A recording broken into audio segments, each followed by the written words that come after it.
Hi, this is Elizabeth Wells with the Unfathomable podcast, where you will hear stories and writings and conversations about love and loss, spirit and sorrow, grief and renewal, mysteries, creativity, and miracles we don't always understand, about the extraordinary peace and beauty we might not see in the everyday, but that there does exist in the ordinary world.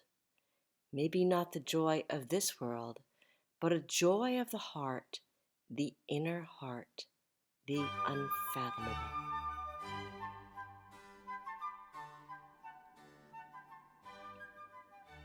I began this podcast in May of 2020 and continued until April of 2021, and have obviously taken almost a 3-year break.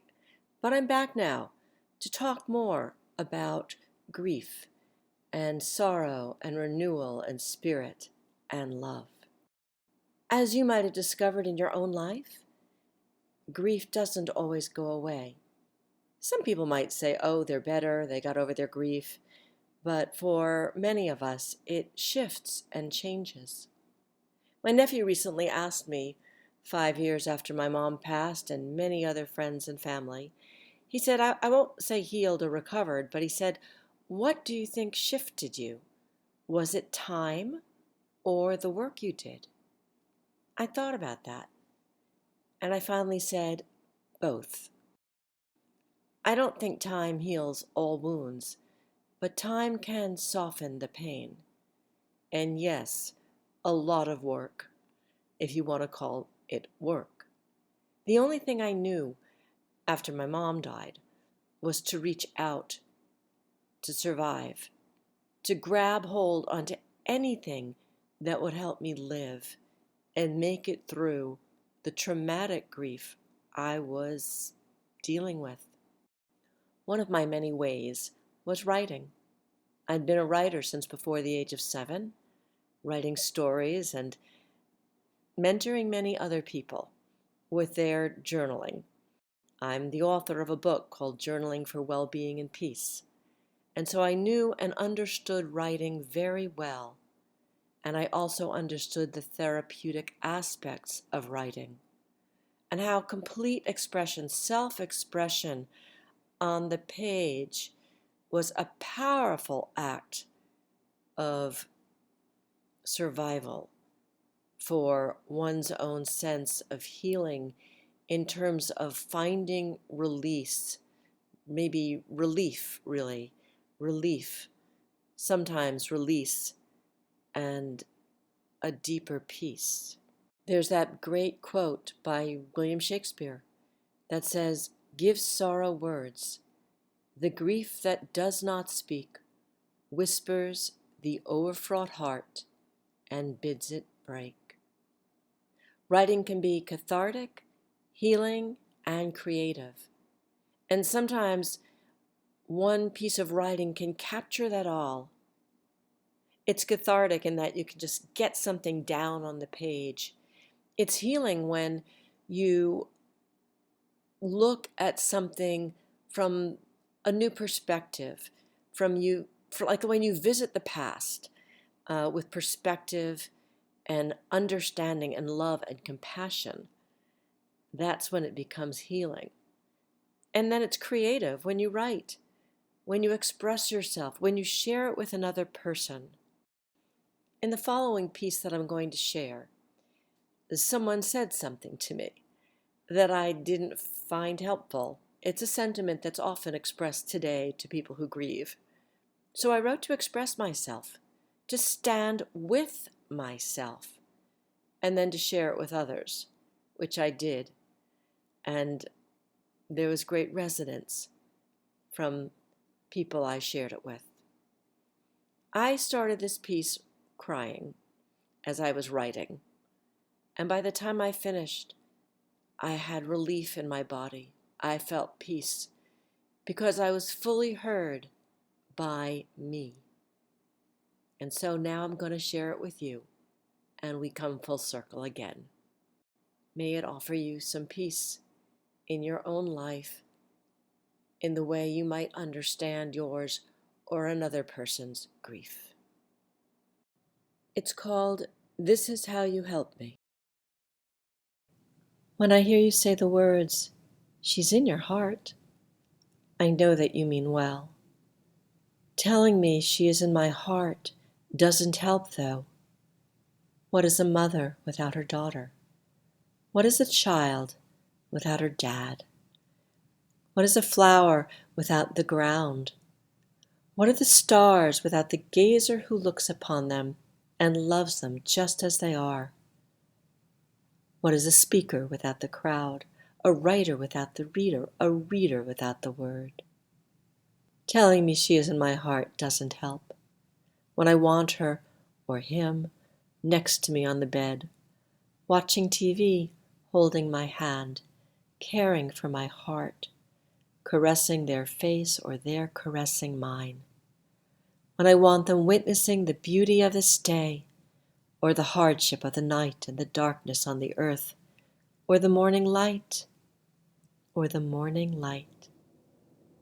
Singing or speaking, talking or laughing or dancing with them, or crying to them, comforting, knowing they're in the next room, a phone call away, that I can hear their voice and they can hear mine speaking.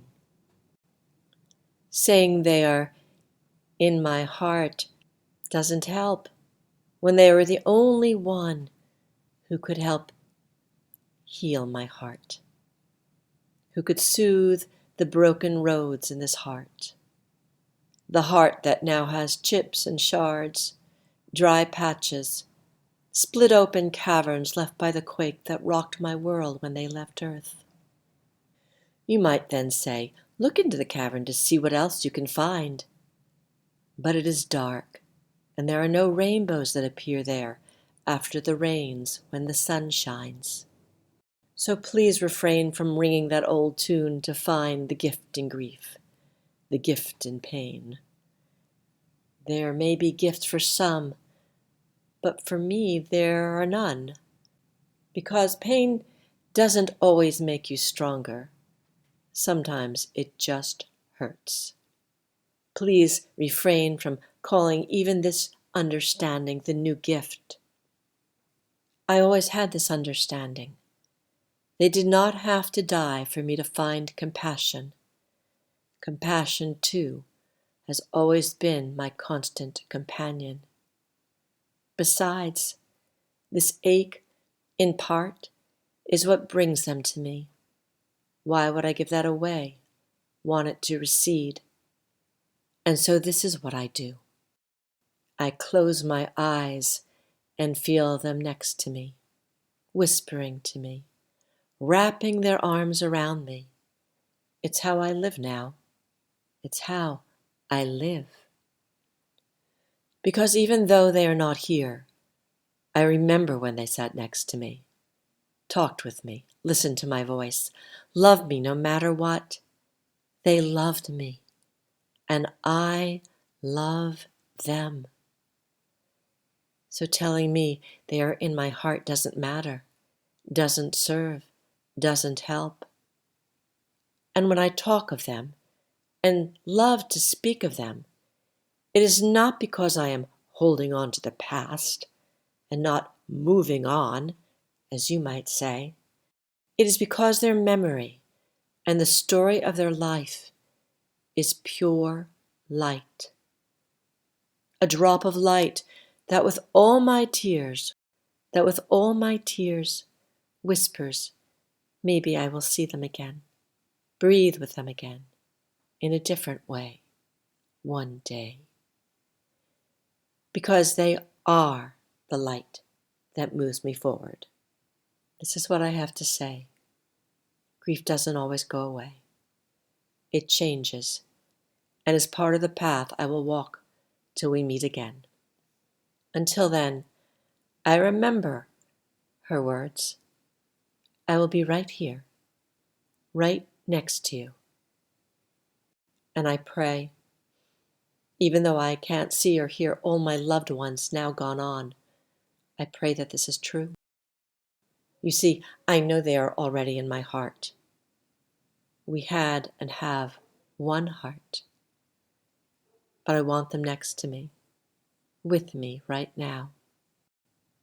When you let me be free to be with my pain in the way I need to be, that is how you help me.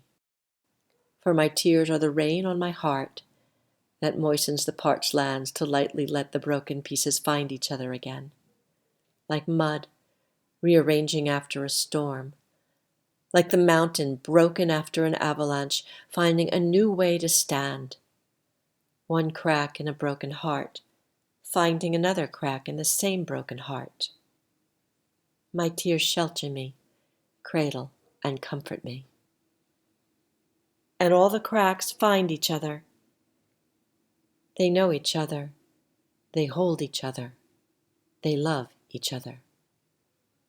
And this is what helps hold me together until I see my people again. Let me be free to be with my pain in the way I need to be. This is how you help me. This is how you help me. Your listening presence and love, like the love of my eternal ones now living in another realm, is what helps me. This is how you help me. You have been listening to the Unfathomable podcast. If you'd like to learn more about me and my work, please visit my website at elizabethwells.com. That's Elizabeth with a Z, and Wells is spelled WELLES.com. You can sign up for my newsletter there or contact me on the contact page. Thank you for listening today. Thank you.